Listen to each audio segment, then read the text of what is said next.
Tiago Ribeiro. Olá, deixa passar esta linda brincadeira. Um beijinho para os nossos ouvintes da Madeira. Vamos cá trazer o. Isto é do Max, não é?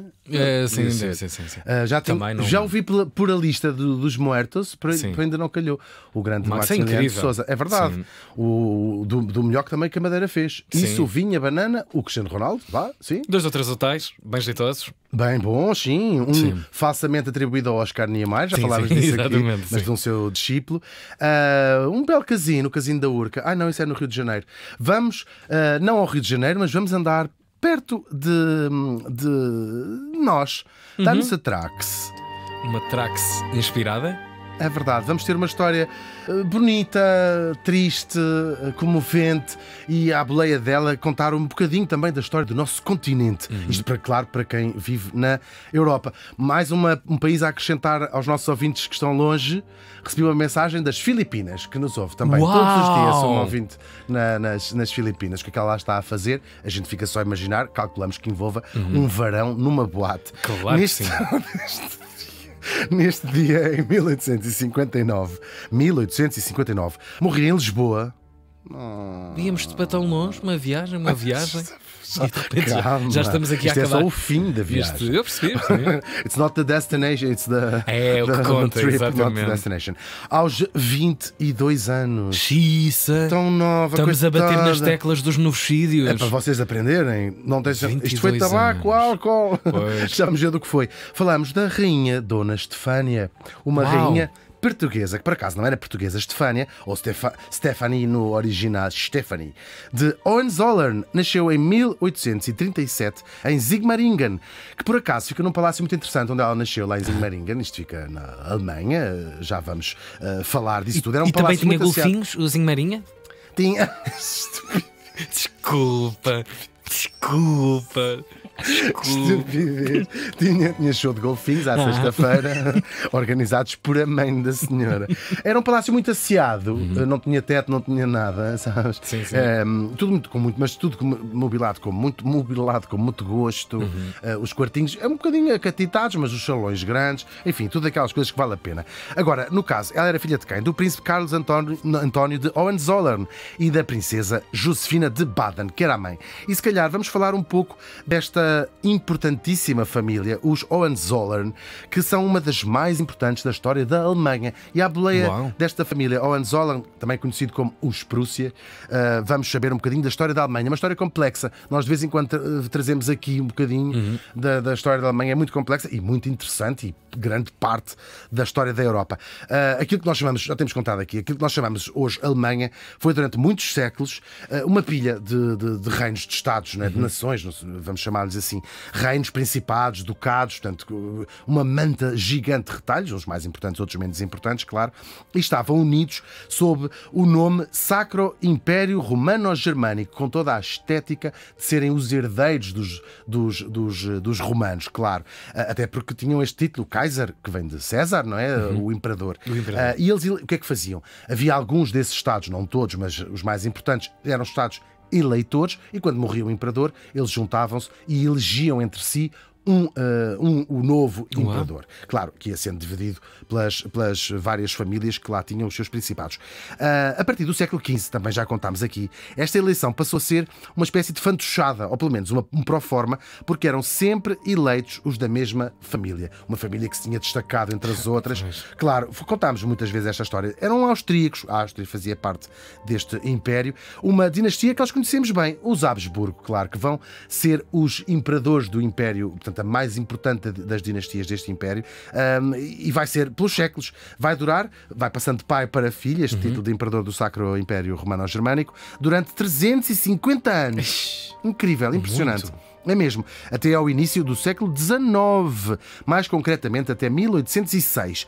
Com quê? Com a subida ao poder do Napoleão. Nós já sabemos, Napoleão é um francês, depois da Revolução se destaca militarmente e vai escalando, tem os planos de conquistar toda a Europa e acaba por fazer grandes estragos na ordem instituída. No tecido da coisa. Sim, não voltou a ser igual à Europa. Claro, o Napoleão coroa-se a si próprio imperador dos franceses, nomeia-se a si próprio imperador dos franceses, e em resposta, o imperador Habsburgo, do lado dos Habsburgo, que era o Francisco II, vai declarar-se para ficar em pé de igualdade.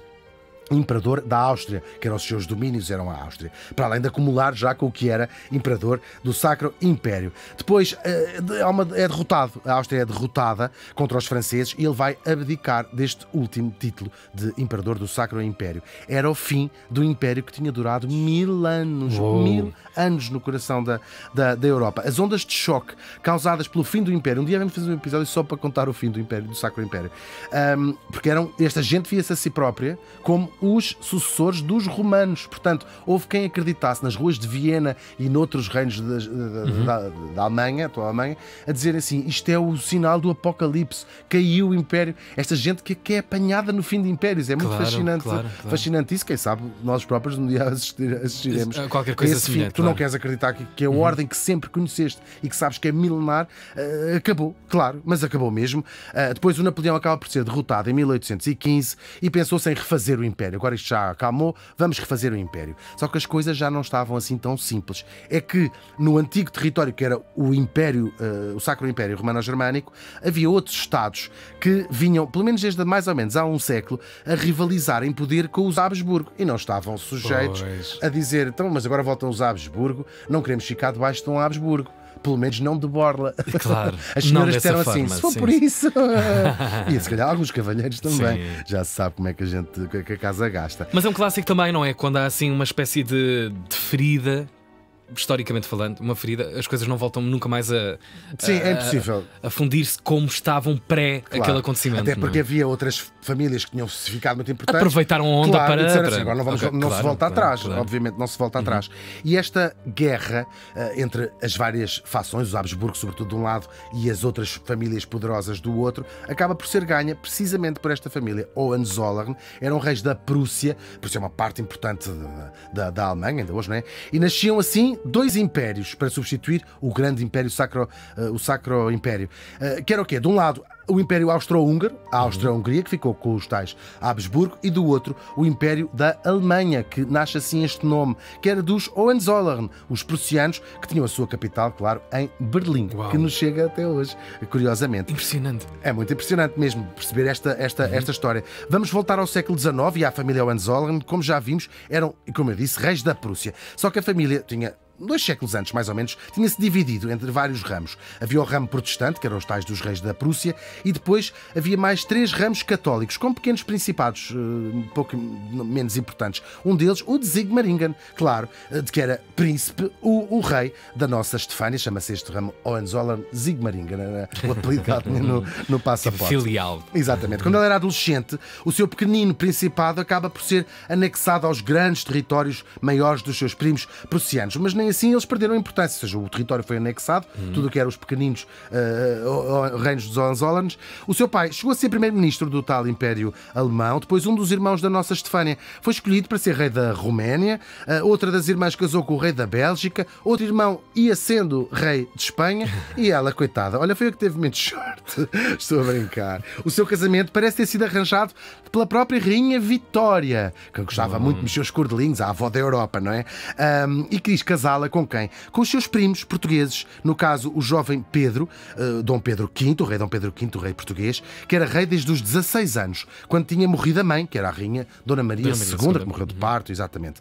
Eu lembro-me que o pai do Dom Pedro V e o marido da rainha Vitória eram primos, e a rainha inglesa era muito próxima a estes, faziam temporadas grandes em Londres e era muito próxima, mas ela era amiga de beijinho da rainha Dona Maria II, trocaram muitas cartas. Claro, imagina, 2 mulheres monarcas na Europa, uma coisa que no seu tempo eram provavelmente as únicas, e portanto trocavam muitas correspondências sobre a maternidade, sobre como ser rainha, gostavam muito umas das outras, e a rainha Vitória teve um desgosto grande quando a rainha Dona Maria II morreu. Bom, e então a Vitória diz assim: a Estefânia é gira, está bem apanhada, não é? Vai lá parar a Portugal. Não parece porca, só se for na cama, mas isso eu não gosto de saber, sou vitoriana. Eu nessas coisas sou muito vitoriana, disse a rainha Vitória. E é assim contratado o casamento entre Pedro e Estefânia. Aconteceu por procuração, primeiro lá em Berlim, na Prússia, em 1858, e depois enfiou-se a noiva, já a rainha de Portugal, não é, por procuração, num comboio até Ostende, de lá de barco para Dover, e de Dover enfiou-se na corveta Bartolomeu Dias em direção a Lisboa. Cá chegou, voltou a haver uma cerimónia religiosa, religiosa na igreja de São Domingos, ali ao pé do Rossio, onde eram feitas todas as cerimónias da família real, batizados, casamentos, era tudo. Aquela igreja do grande incêndio depois, do grande incêndio, não é? sim, está toda lindamente chamuscada. Sim, chamuscada, queimada por dentro. É verdade, era a igreja onde a família real fazia as suas cerimónias. O Pedro e a Estefânia eram jovens, eram bonitos, eram ricos, eram famosos, é verdade, e foram uma sensação mesmo. O povo adorava-os. Era assim uma imagem de história linda de amor, e eram todos girassem, e as pessoas gostavam muito deles. E eles também gostavam muito, adoravam aquilo tudo. Olhavam para, e diziam para assim, os pobres. O povo é demais. Sim. Por acaso não, até isso é um bocadinho injusto, coitadinha. Já vamos ver porquê. E tiveram uma daquelas belas histórias de amor que acontece às vezes. Estes casamentos eram arranjados, não é? Pois, e não era comum a dinâmica do amor, não é? Nem sempre acontecia, mas este caso foi uma história de amor à séria mesmo. Só que uma história de amor que, hélas, não duraria muito tempo. 1 ano e meio depois de terem casado, ela fez uma visita a vendas novas, apanhou difteria, uma doença terrível, e morreu. Sim. Consolem o meu Pedro, terão sido as suas últimas palavras. Em homenagem à mulher, o rei, tristíssimo, claro, mandou construir um hospital para crianças, que era uma ideia que a dona Estefânia tinha tido. Depois ela andou a visitar hospitais, era muito interessada nessas questões da saúde, e tinha visto as péssimas condições da ala infantil do então Hospital de São José, que era o principal hospital de Lisboa. Ela ainda chegou a dar dinheiro do seu próprio dote para fazer uns melhoramentos, mas a ideia dela era sempre construir um hospital de raiz para crianças. E assim foi feito já depois da morte dela. O hospital que hoje tem o seu nome e que a lembra, o Hospital Dona Estefânia. Agora, o desgosto do Dom Pedro V, não durou muito tempo. 2 anos depois também ele morreu, sim, de febre tifoide, como já contámos aqui a propósito dele. Na verdade, a febre tifoide, nesse ano, varreu tantos membros da família real, mais vários irmãos dele, que se chegou a haver levantamentos populares nas ruas, das pessoas a acharem teorias da conspiração, andam a matar a família real, e houve um levantamento popular seríssimo. Claro, um rei tão novo, não é? Claro, e os dois irmãos dele também. A rainha também já tinha morrido há relativamente pouco tempo.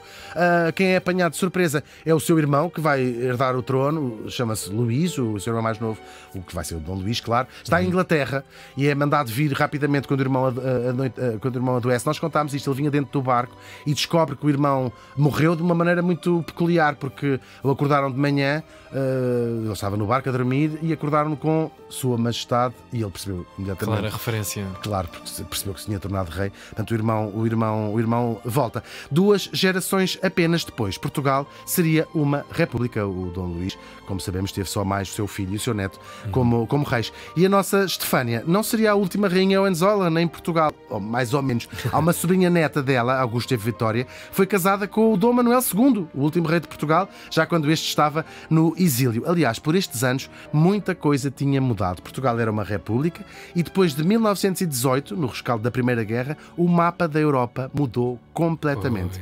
Nasceram novas nações, a Áustria, a Hungria, a Polónia, a Checoslováquia, a Jugoslávia, a Alemanha, tornaram-se todas repúblicas. Depois aparece também a União Soviética e tinham-se acabado os Habsburgo, os Hohenzollern, os Bragança e outros que tais. O legado de séculos que eles deixaram é a própria história da Europa, claro. A história política e, claro, estas histórias privadas que vocês adoram. No caso, uma bela e trágica história de amor. A rainha Dona Estefânia morreu faz hoje 165 anos.